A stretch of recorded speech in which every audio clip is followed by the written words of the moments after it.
Chapter 7. A dream is a wish your heart makes.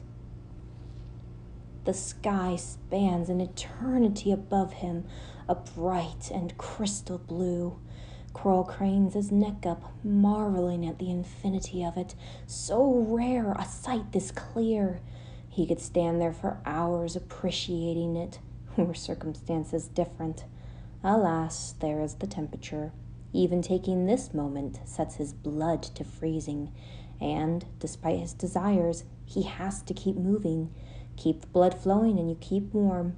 That's the first lesson anyone traveling through these tundras will tell a newcomer. But even shifting his gaze back to the horizon grants Coral a magnificent view of the sky, a field of perfect azure cut clean in half by a white flat land, edges smoothed over by a thick layer of snow. Coral steps carefully, wet clinging mightily to his legs, practically dazzled by the bright diamond landscape before him, his eyes almost hurt in the face of so much light. The landscape is beautiful, but not especially varied. Coral walks for hours and his surroundings hardly change. Coral can't bring himself to mind. It's simply too striking a view to get tired of so quickly. He notices the smell first. It's sharp, immediately catching his drifting attention like a fish on a hook. Salt! The unmistakable scent of salt on the wind. Coral's pace picks up despite himself, excitement overpowering practicality in the face of his goal long sought. He has it on good word that as soon as you can smell the sea... Yes! There! On the horizon, Coral spots the rounded domes. They stand out from the surrounding snowdrifts in their size and their grandeur. Snowy Shore stands proud, sparkling crystal bright, haloed by the largest, most magnificent orange sun Coral has ever seen in his life. He can't help the excited smile that forms on his face. "What's got you so chipper?" Coral blinks, turns his gaze away from the glow of Lem's Lumifly lamp and back towards the lamp's owner. He's finally turned away from his translation project, after who knows how long. Who does know? Certainly not Coral. "Nothing in particular," Coral says easily. He hadn't realized he'd been smiling. "Can't a bug be cheerful simply because he is?" "A bug, maybe. You? I doubt it." For some reason, that strikes Coral as odd. He certainly always thought of himself as optimistic, and bugs have remarked on his insufferable cheer on more than one occasion. Lem takes Coral's silence as permission to continue. "If you're smiling, you must have a reason." Coral shakes his head. "I have nothing to offer you, my friend. I find myself amused by the workings of my own mind. I am a simple bug who takes simple pleasures." Lem frowns, not his usual frown, but a new one. "You aren't the type for simple pleasures." "You speak with such authority on my opinions." Lem frowns at Coral harder this time. This frown is more familiar, the thin-lipped frown he makes when Lem realizes he has made some error, but doesn't know what sort yet. Lem says something. The rain patters on the windows as Coral doesn't respond for a moment, then an age. The conversational thread left to die like a fish dragged on to dry land, quiet and sleep-heavy mulch. The cool air is as welcoming as it is foreign. The ground is full of old life, young bodies, 1,000 fragile shells compressed to impenetrable fossil, 1,000 lives together to make the eggshell of the world, waiting to crack. The shell turns to mulch beneath his feet, compost, soft, giving way to his weight, sinking into sand and glass and corpse debris. Footsteps grow heavy and difficult. He keeps going now, only because he can see the end. And there's very few things Coral wants more than to see the end. Sand bleeds to water, blue as the sunny, cloudless sky that he only ever saw a few times in his life. Sun glitters off the lake waves. He looks up. There is no sun, only the deep cavern walls of Hollow-nest. The blue lake glimmers gaily, friendly. The sand is warm. Is it warm? Wasn't it rather cold the last time he around his feet, as if already shaping itself to his body, a grave of his own making? He wedges his nail to the ground. Doesn't want it.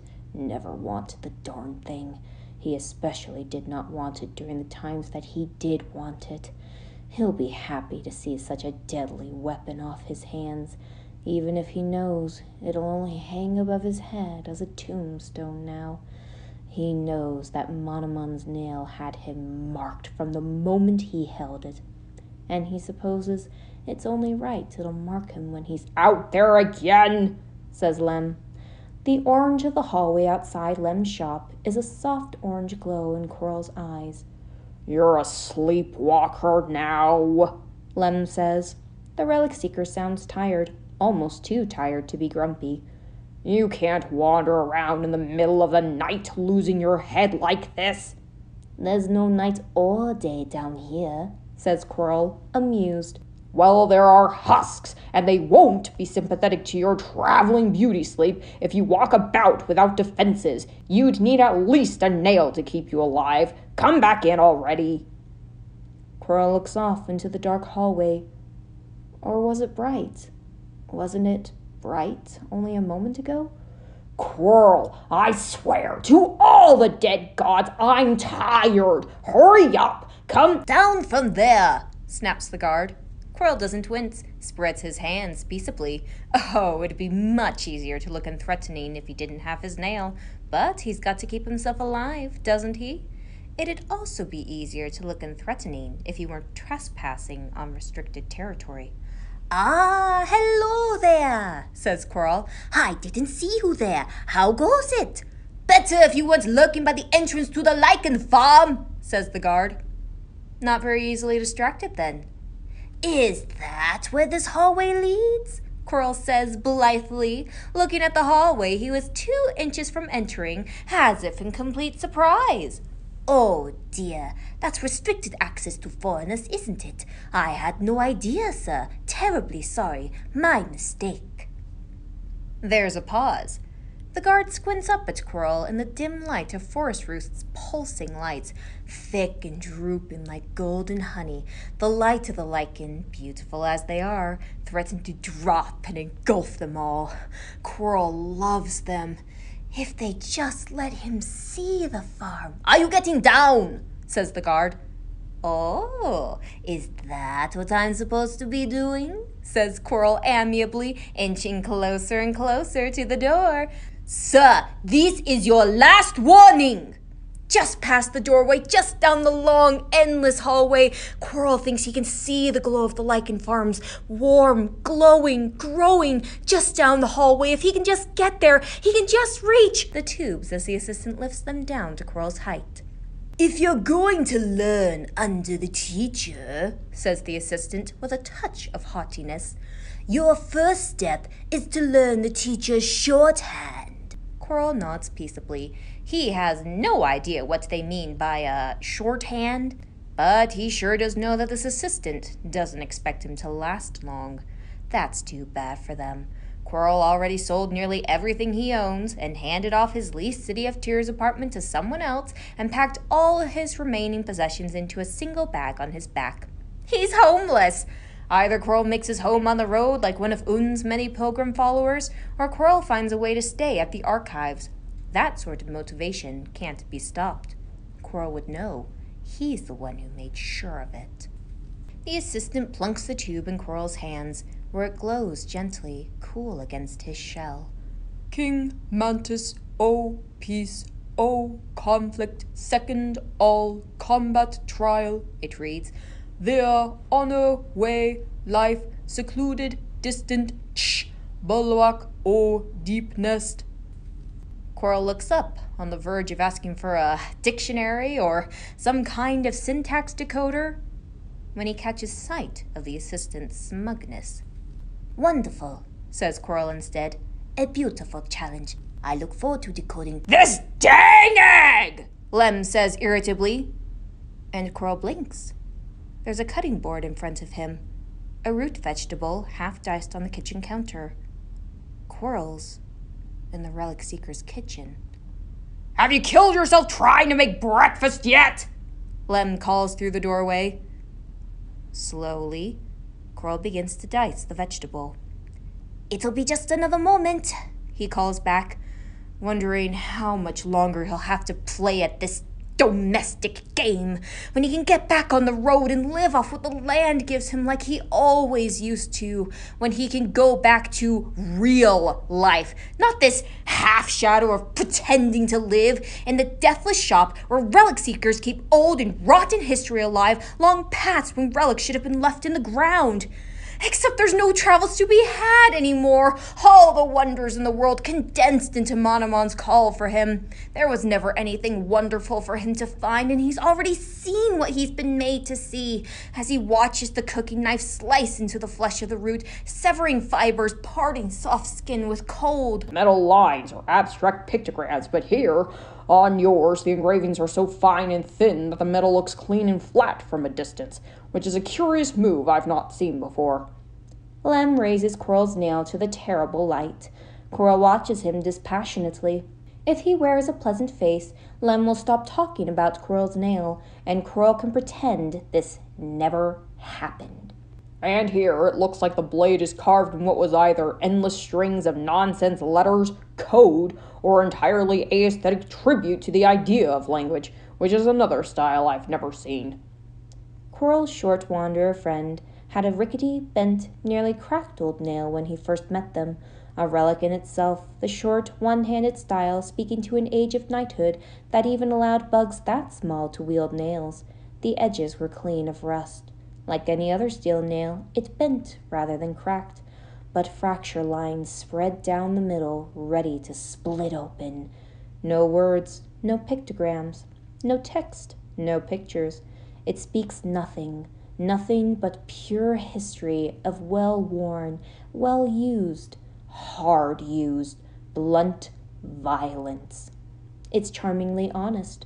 Coral doesn't know where the knight got the nail, but he feels like it belongs to them and no one else.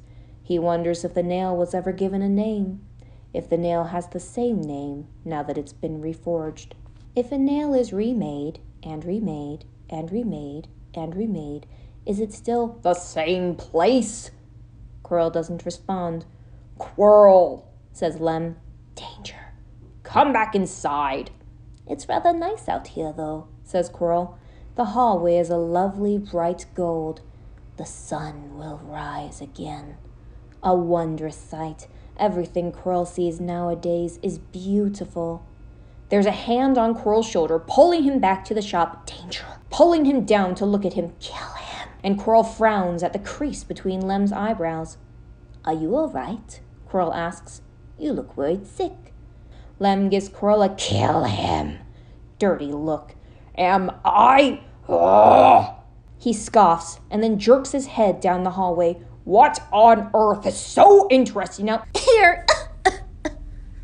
The bug coughs, and her hand scrabbles at the leaking hole in her shell. It's fine. Just leave me.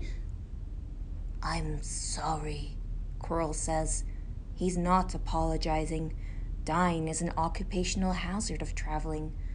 But he is sorrowful to see a young bug die in her prime, and he does mean it when he says, "Is there anything I can do for you?" She shakes her head. How typical of those travelers he's met dying on the road. He's seen this script play out before. He tries again. There's worse places to die. You've picked a good spot. She wheezes. It was probably a laugh. Her filmy eyes flicker across the little camp she'd set up within the cave's safe walls. Her travel bag's contents are strewn across the corpse of her murderer. Coral's nail is still lodged in the bug's carapace. Open road. Open sky, She murmurs. a long road to travel, Says Coral quietly. Her eyes are losing focus. It seems right to him to speak lowly, but he couldn't tell you why. If he were dying, he'd rather not have anyone treat him any differently. Not an ounce of sympathy, not even when he's cold in the ground. Stoicism to the last. What brought you this far? I was going to. And she trails away. Her eyes are fixed on the cave opening, through which where the stars are bright in the pitch-black night. I don't think it mattered. I just wanted to see how far I could go. Quirrell bows his head. Unsteadily, she pulls herself up on her elbows and begins to drag herself towards the cave opening. Liquid leaks from her open shell, and Quirrell begins to protest. "Don't!" she gasps. "I have to! Don't help me! It won't matter if I don't go on my own, too!" Quirrell has the sudden conviction that she's going to run out of strength just a few steps from the cave opening, and Quirrell will have to make a choice. Drag her the rest of the way so she can breathe her last under the clear night sky, but without the victory of having gotten there on her own power, or leave her to die inches from her goal with her dignity intact. Quirrell hovers over her, reaches out again. "No!" she snaps. "I have to get there on my own. My travels belong to me. The places I've seen, the places I've been belong to me. This road belongs to me. I belong to..." "You, madam," says Quirrell, grip tight on his nail. The flat of his blade shines upwards at her in offering. Manamon lifts her head as if to speak, and then they both freeze at the sound of the royal retainers approaching. The Pale King's servants let themselves in! Quirrell had thought they'd have more time.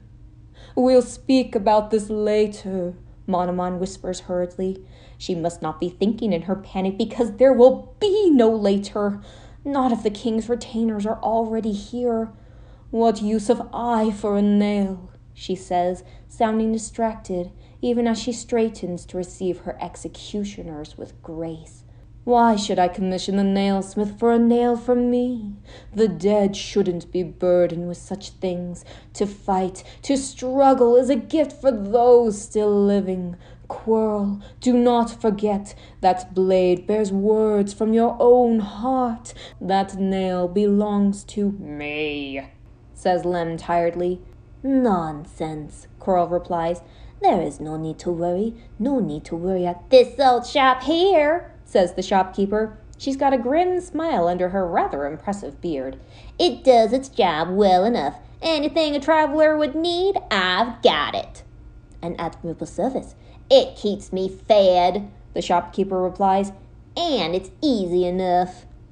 Quirrell pulls a bag of berries from the shelf, wrapped in a weaver silk bag. Next to it, he lays down a wicked-looking grappling hook, curved to puncture stone and carapace alike. Next to that, he lays 3 of the local currency, and hopes he hasn't mistaken a 500 piece for the 50 piece he meant to pay with. "It's not an easy task to know what a traveler needs to live," he tells her. "Food and water and a good weapon," she says shortly. He laughs. Oh, we're hardly so low maintenance. Give yourself some credit. I could never do your job. I'd rather..." "Listen to me," Lem says. "I'm talking to you." "No one else," Manamon says, and Quirrell transcribes it onto paper dutifully with unwavering script. "I would be honored, my king. Signed..."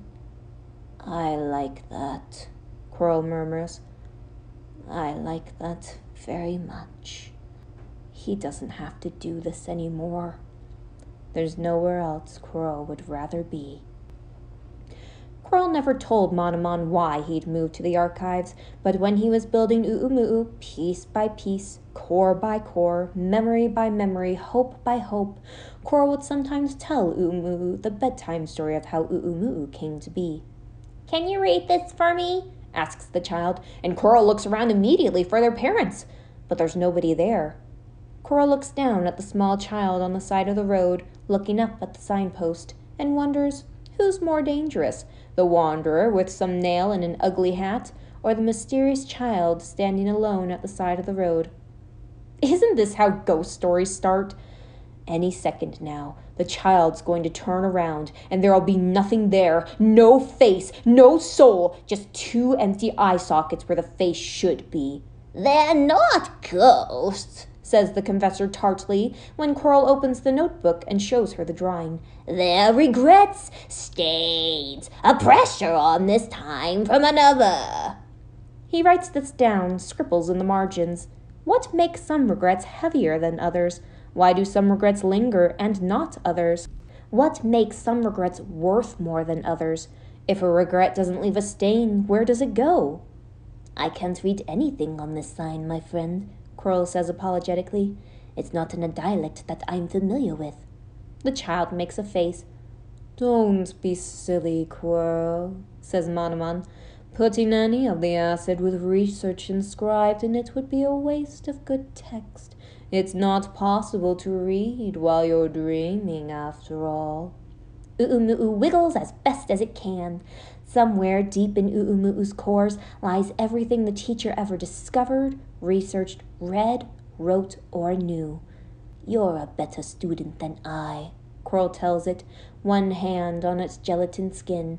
You don't memorize or read or hear. You just know. The night raises their nail as U'u'mu'u advances, crackling with electricity.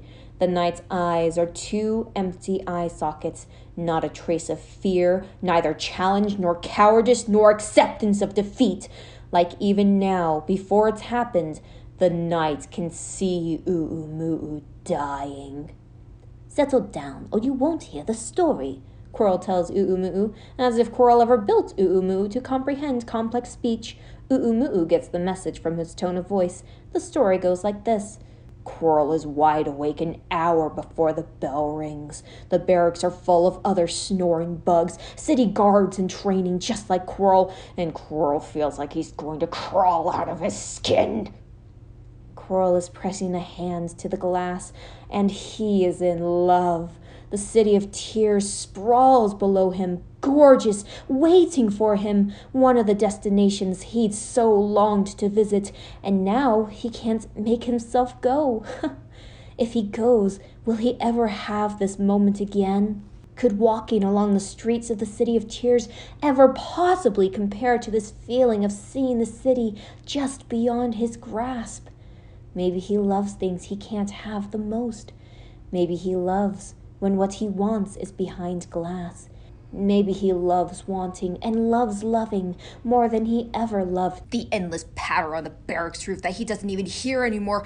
Gods, he doesn't even hear it. The filigree at the barracks floor is a work of art alone, and it's used as floor decor. The strange lumpen faces of the other city guards in training, of such shapes and sizes, most of them towering over Coral, some of them only coming up to his waist, and he's forgotten to see, forgotten to marvel at it all. All those years Coral spent desperately yearning to live in the City of Tears, and now that he's finally come to live at the City of Tears and join its city guard, he's somehow stopped seeing the city at all. And what's the point of being here if he's forgotten why he came? There's nothing worse than taking being alive for granted, if you ask Coral. Coral flips through the Wanderer's journal, pages and pages and pages of the Wanderer extolling his own virtues, claiming how he could never be taken unawares, how he'd never fall to Hollownest's tricks. It's a rather long read. At length, Coral sits down and props his feet up on the Wanderer's old fossilized corpse, and keeps one eye on the cave entrance. Death and dying in Hollownest is the default. He's prepared to die at any moment. Although he rather hopes it's not now, because reading this terrible journal would make for an awful way to go. As a faster means of taking notes, says Monoman, and time is nothing if not of the essence. Coral crosses his arms. It's difficult for the undergrads, and it's unlike you to parrot quaint turns of phrases for the sake of argument. A grave accusation in their books. Monoman inclines her head sharply. Because I did no such thing. Time is an essence. Even quaint turns of phrases have meaning if you can make meaning of it, and I'll insist on making meaning out of anything, says Madamon. And when you find a better way to live in a world without meaning, I shall be glad to hear. It's in vogue to keep a journal of the Pilgrim's Road, says one guard over Quirrell's head, and the other guard scoffs. What's the point? That's for people walking through Un's territory. It's not like we're going anywhere. And Quirrell puts his head down and flips to the next page of the journal, trying to keep the pages dry. It's really not working, but he's still got to try. Locking texts away is a crime, my student. No words should be kept where they cannot be read. So wager something else, says the dealer, as if it's not clear to everyone in the entire casino that Quirrell came to this one-road town with nothing but his nail and his bag and his life. If the dealer doesn't want to take the Wanderer's Journal Quirrell picked up along the side of the road, Quirrell's got nothing else. Which is a shame, because this casino is one of the most beautiful Quirrell's ever seen. Made entirely of red and gold and purple tapestries, the town moves vertically, with lodgings sewn in like pockets to the long, flowing roads, long like in the golden days of Quirrell's travels that he can see so clearly. I already wager my life every day as a traveler, Quirrell tells the dealer, who cracks a smile beneath her mask. Because there's no place quite like Hollow Nest, says Manamon softly. No, of course not.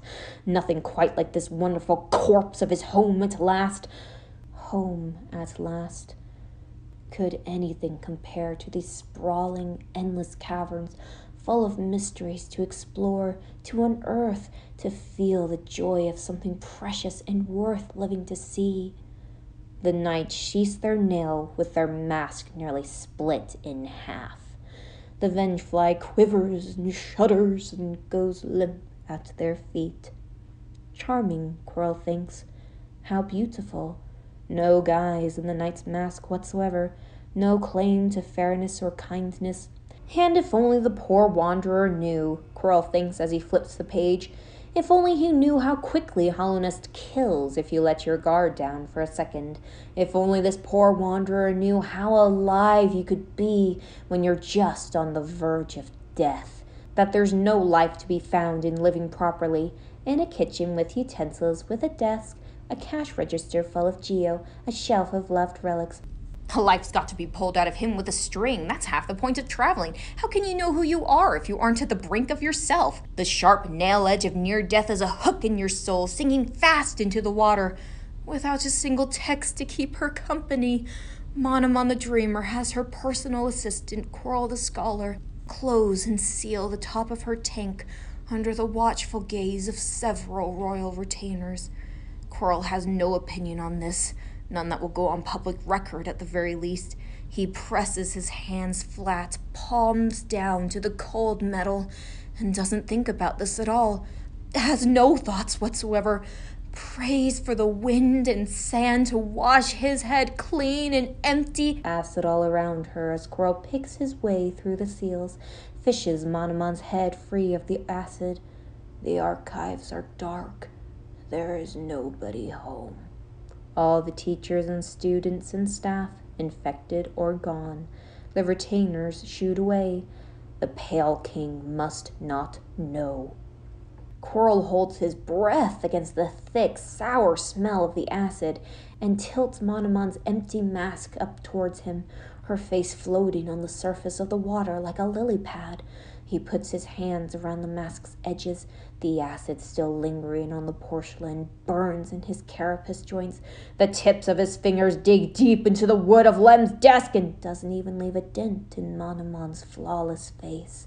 He holds tight. He pulls hard. Manamon's body hangs heavy, unresisting, limp with all her weight and corpse-like, suspended from her face, and Quirrell's fingers a noose around her neck as the edges of her face peel up and off her head and away, and Quirrell feels the skin attached to her mask clinging, and the slow rap As the skin begins to give and Monomon dissolves, and the knight doesn't stir in front of Coral, their nail is firmly in its sheath, as if to say, I had nothing to do with it. I've not killed Monomon at all. Even as Monomon breaks apart into dream essence like a book, Coral dropped into the acid, and Coral just sighs and watches his mistake drift away and vanish, eating away at the edges, letting the ink and the words float free in the acidic text. Too late now. His mistake. He really should learn to start using the acid tubes for his notes more often, but using weaver silk paper is a hard habit to break. If his memory were any better, he could just do away with notes altogether, but he forgets more and more nowadays. Can't even remember which way is north. Have the stars changed? Coral asks the local shopkeep at the next stop, and the shopkeep sighs and points to an infographic pinned to the side of her desk detailing something or other about hemispheres and how those affect the placement of the stars. The night's map is stained with orange. It smells sugar-sweet and vaguely damp, which is not the smell the husks have. The husks smell like sugar-sweet and compost mulch. It's U'umu'u's rot in the seams of the knight's cloak. Oh, if Coral bundles up these stains on the ends of the knight's cloak, will the confessor recognize these smears of orange as all that is left of U'umu'u, which was all that was left of Monomon? Coral doesn't understand. He tries not to be a pest, asking the shopkeep to explain the idea to him. Slowly, concept by concept, illustrated on the blackboard so that Monomon doesn't forget to explain something vitally important to him, which she only did the one time, but Coral will never let her live it down. Because I enjoy it, Coral says simply, and the child frowns at the signpost again, as if the sign is at fault for what they don't understand about Coral, or that meaning might be stored in words, as if knowing can be stored in U'umu'u's flesh, as if everything worth saving about Monomon could ever tear as the knight's nail twists, digs deep into U'umu'u's exposed core, peeling the skin open! Sunlight sugar unspooling down the snowy shoreline, lapping at the boats, gently rocking in the soft and silent dark. 1,000 roads and not even a single name to anyone. Names were long ago forbidden in the kingdom of halves, Coral learns. The mere concept of a singular individual self long ago decreed non-existent by the word of lesser gods of this land. In the shape of 1,000 followers' belief, there's nothing to a small god. All you have to do is close your eyes and believe they have power over you, and they do. As Monomon said, and you will be my keeper. And Monomon said, you will travel alone far from here. And Monomon said, you will do as you will, but you will be as I say. And Monomon said, this nail will keep you alive.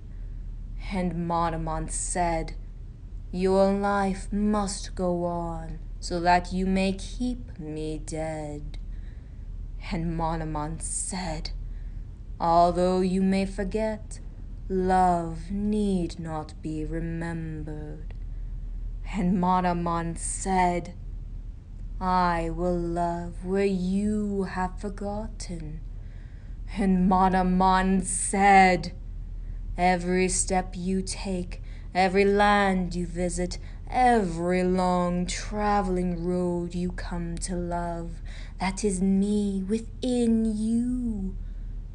And Monomon said, if this moment, watching the city of tears below him through the dark glass, with the city lights at his fingertips and love in his heart, could last forever, Coral could die happy here in the teacher's archives.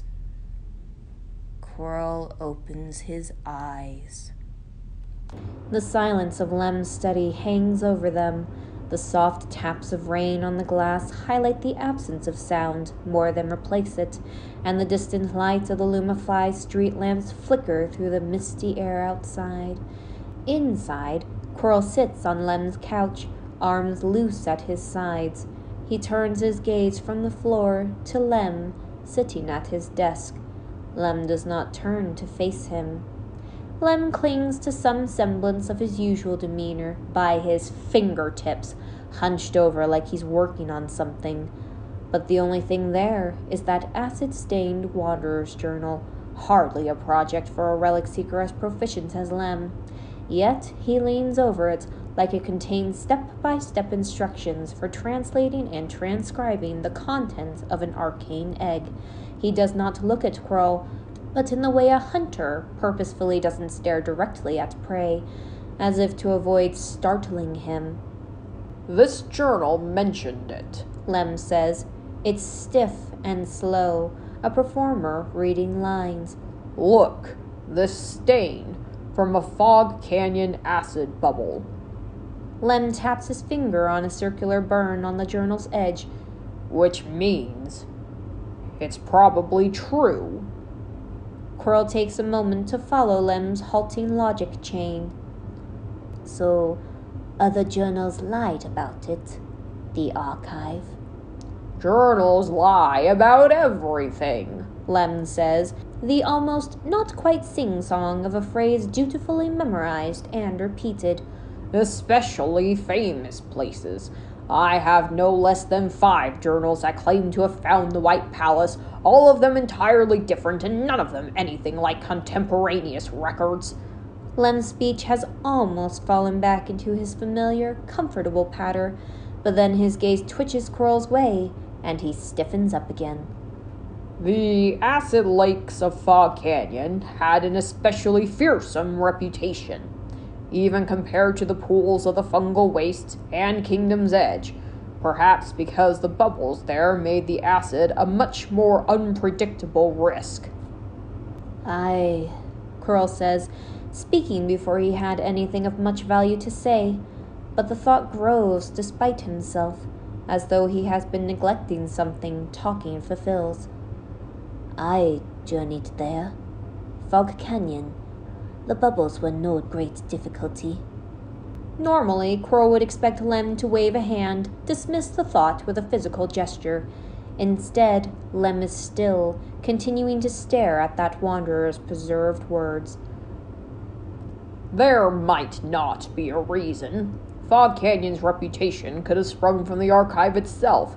So often places are warped and stained by the things bugs built within them. Quirrell feels the truth of Lem's words to his core. So many places he's traveled, so many memories that even now churn and swish in his mind, ready and braced to surge up in a great wave and pull him down, down, down again into their endless depths.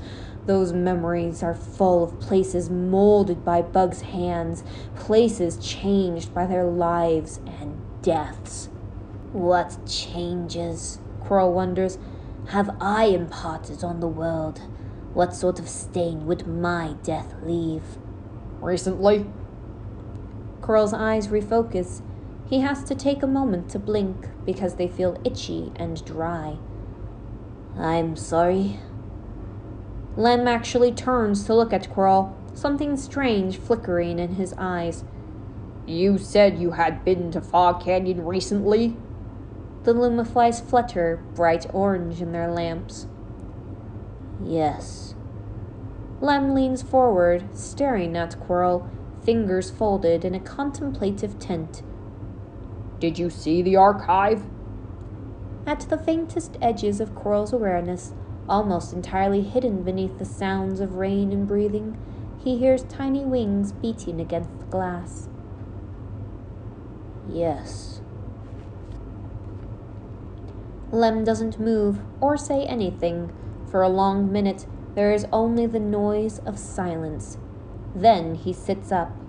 The archive, he says, as though skimming through an internal index on one for the name. Or the teacher's archive, as it came to be known. Lem's chair creaks as he shifts his weight. The rain gains new ferocity and batters the glass. The lumaflies flutter.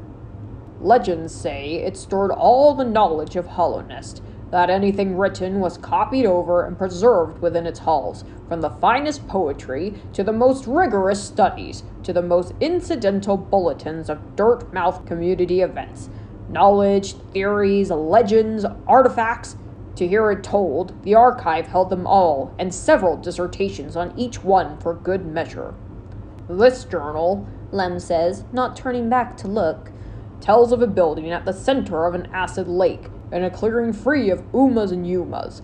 They describe it as the archive, and eagerly list all of the questions they hoped to have answered once they went inside. Of course, next entry is nigh on incomprehensible. Hasty scrawl, nothing differentiating copied text from the attempted translations. And, of course, the acid stains. Lem shifts the journal down to the far side of his desk. It's practically pockmarked, spotted with flecks of acid that Lem has carefully cut out and pasted over, so the pages can once again be turned.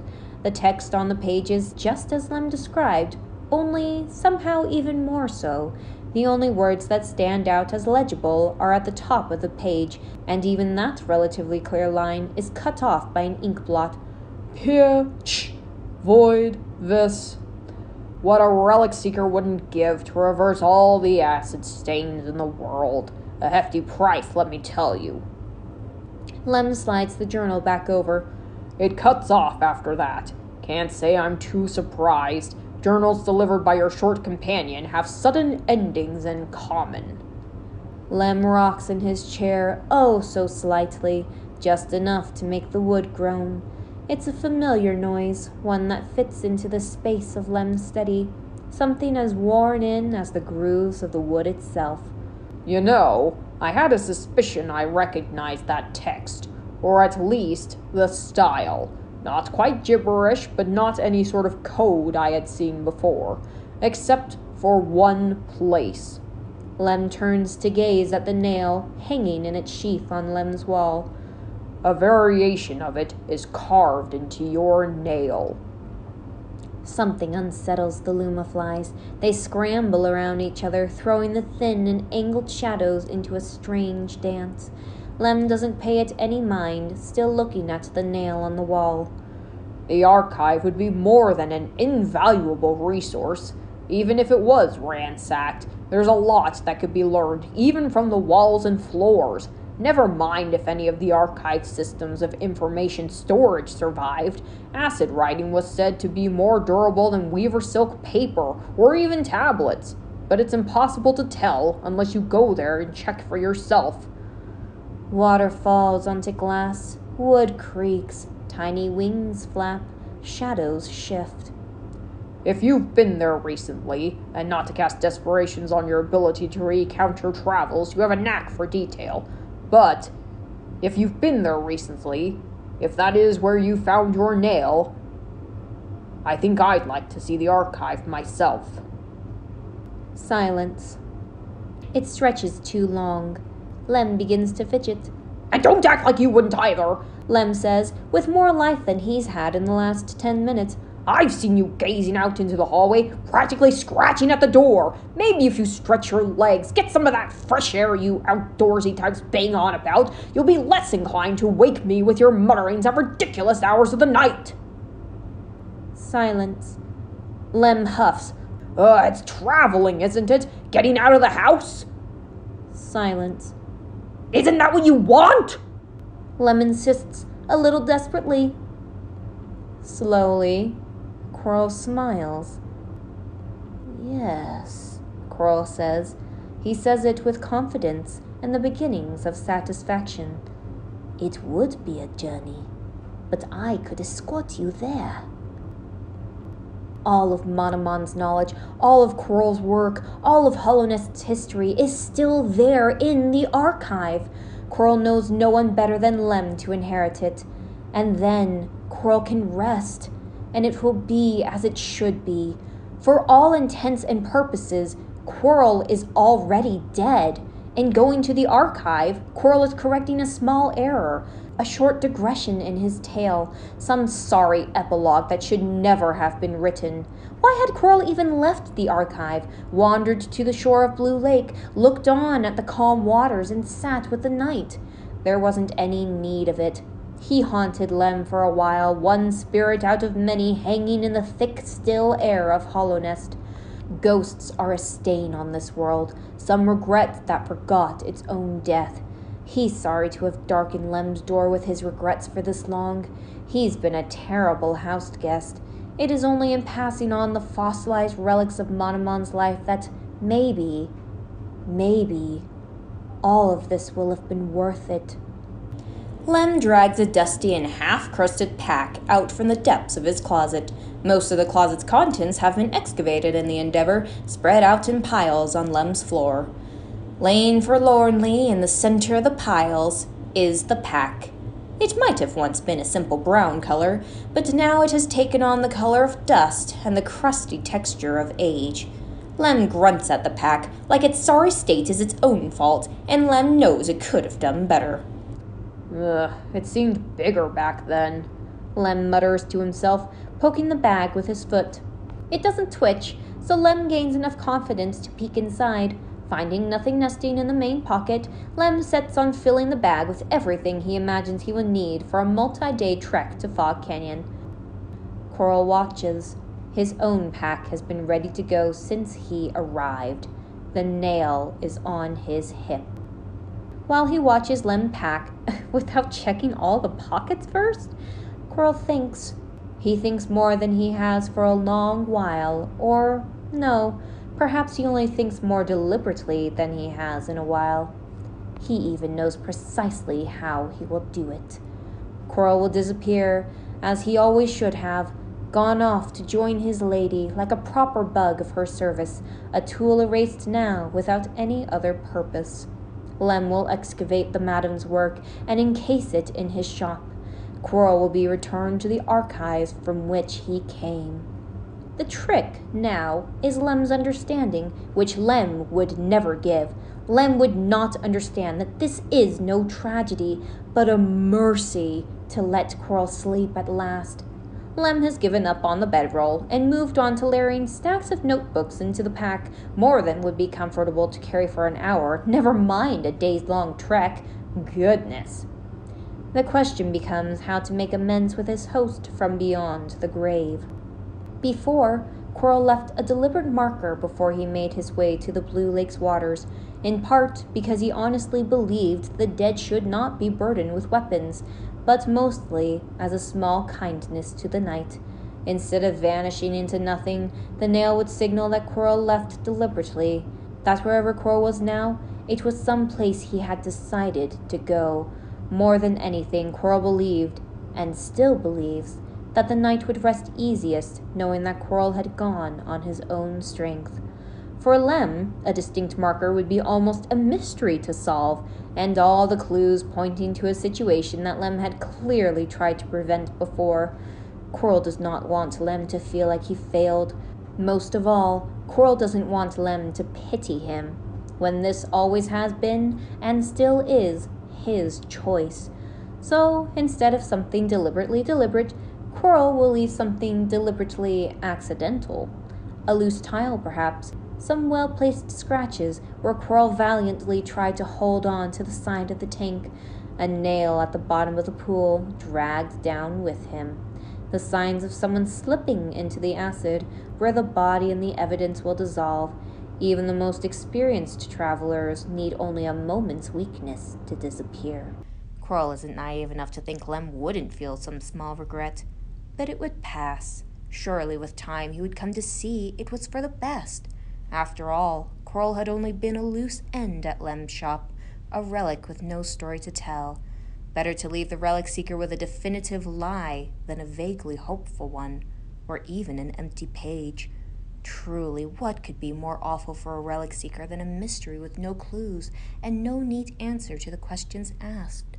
Coral could think of only one thing worse: to continue to exist in Lem's shop, contributing nothing, being nothing, rotting away, bored and useless. No matter what Lem said, Coral could only be a burden as he was now, could only be a burden as long as he was still alive, because he had nothing left to offer anyone. His purpose was complete. He had fulfilled his duty to Monomon twice over, and now she was completely gone from the world. Worse than a stag beetle with a broken leg, Coral was a stag beetle with no more stagways to run. There was truly nothing left he could do for anyone. Once he passed on the archives to the only bug alive who could fully appreciate what they have to offer, that would be it. Nothing left to offer anyone. Coral can almost taste the relief he will soon feel, finally free of all the weight he has carried since the still air of hollowness settled on his shell. Fully unburdened, as the dead should rightfully be. Lem is dithering over what he needs and what he doesn't. He's erred on the side of too much over not enough, overstuffing and unbalancing his poor old pack. Already Coral can see Lem's forgotten items of vital importance. Even for a trip lasting only a day or two, Coral can hardly believe that Lem is prepared to walk out of his front door without a brush. He is going to regret that in the morning, especially after sleeping on the ground somewhere. Dirt digs into the crevices of your carapace, and though it starts in the morning as a small, barely noticeable irritant, the chafing becomes murderous in only a few hours' time. Coral thinks back almost fondly to a miserable stretch of days where he didn't have one, and wasteland dust got into absolutely everything. Looking back on it, that must have been the start of his journey. The howling cliffs at his back, and the endless flats ahead. At the time, Coral only thought of putting one foot in front of the other until his legs refused to carry him further. "And you're sure you can find the archive again?" Lem asks absently. Blindfolded, I could tear out my eyes, carve out my ears, set myself wandering, and the archive would still pull me back into its halls. It is carved into that nail as it is carved into me. Coral says he's sure. Lem squints at him. "Not going to space out again?" No, he isn't. Lem's beady eyes don't soften, but he does, marginally, seem to deflate. "Ugh, the fresh air will be good for our heads," says Lem, by which Coral is sure that Lem means the fresh air will be good for your head, because Lem goes on too quickly. Should I bring 2 magnifying glasses or 4? Coral desperately resists the urge to laugh. All travelers were once amateurs. Lem will soon be making this journey regularly. Experience will be as patient a teacher for Lem as it once was for Coral. He won't be around as tutor. No one will be as Hollowness stands. Lem will learn on his own the archive and the journey to it. Coral is truly leaving Lem a treasure trove of knowledge, and knows no one better to relieve Coral of his duty. "I'm bringing 4. Exacting detail is needed in the field, so I've heard." Coral could correct him. Well, not about exacting detail being very important, that is true, but an initial survey of the archives should be just that, an initial survey. Coral sees Lem making familiar errors, trying to bring his entire study with him on the road. But not familiar like his time traveling, more like, Madam, please, it is a simple day trip. "And every single piece of that equipment is vital, my dear student." Forgive me my impudence, teacher Monomon, but could we not bottle the water of Blue Lake and return with it? For what reason must we bring the entire chemical analysis kit? Something older, harder to grasp. Lem will learn, on his own, surrounded by the field of study he loves. Leaving the archives to Lem as its caretaker is the best idea this overgrown ghost ever had. Coral's hands rest on the nail and feels the weight of it on his hip, its blade inscribed with a teacher's orders. Soon, I shall not be burdened with such things, Coral ponders, with relief as pure and sweet as the waters of Blue Lake. The rocks in his shell are heavy, worn down and smooth. He can feel their pull downward, even as he reaches to collect more. This will more than suffice. After all, Coral never learned how to swim. Another piece of this puzzle slotted perfectly into place. Another mystery solved. He is meant to die here. A footstep shifts the gravel some feet away. Coral stills. Has some infected husk wandered to the shore? If it has, Coral will not grant it the satisfaction of his defeat. A death like that, after all that he has done, is repulsive. But the shifting stops, and Coral looks up. He meets the eyes of not a husk, but a bug. They have a very impressive beard, a fishing pole over one shoulder, and the look of someone who knows exactly what Coral is doing. Lem pulls the drawstring shut. Ready to go, then? Asks Lem. Ah, Coral says, for lack of anything else. What are you doing? Says Lem, eyes narrowed on the rocks in Coral's hands. Coral nods. How would Coral even begin to explain? Explain that what Lem sees is only right, only natural. How do you tell a stranger that, no, it's perfectly fine, this is the time and place I was meant to die, please return to fish at some later date? Well, come on, then, says Lem, impatient as ever.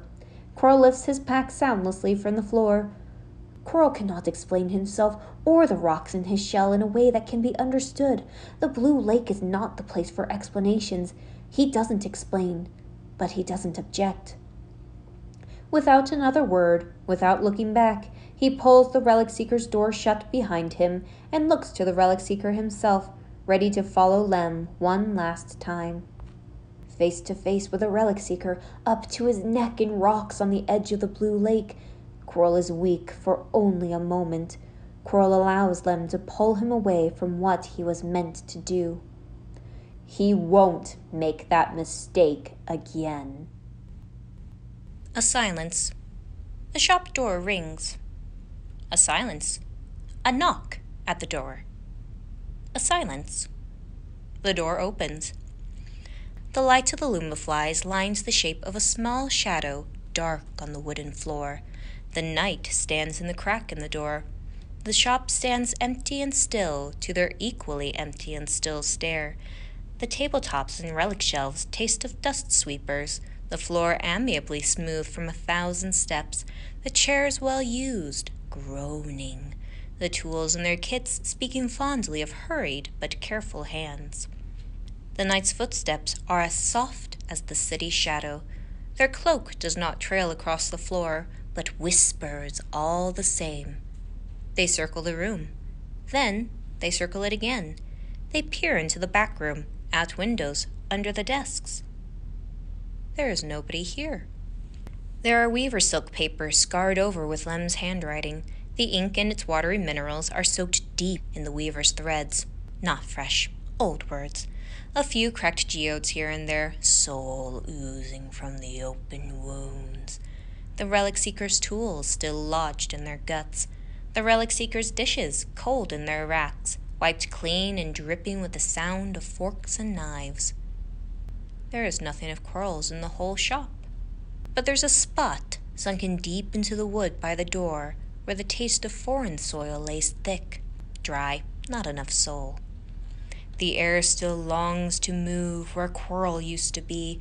It meanders and strays, but doesn't linger, and as the night follows, they find the window pane clouded with 1,000 gazes, in and out, want and resignation. There, on the floor at the base of the window, is a cleaning cloth.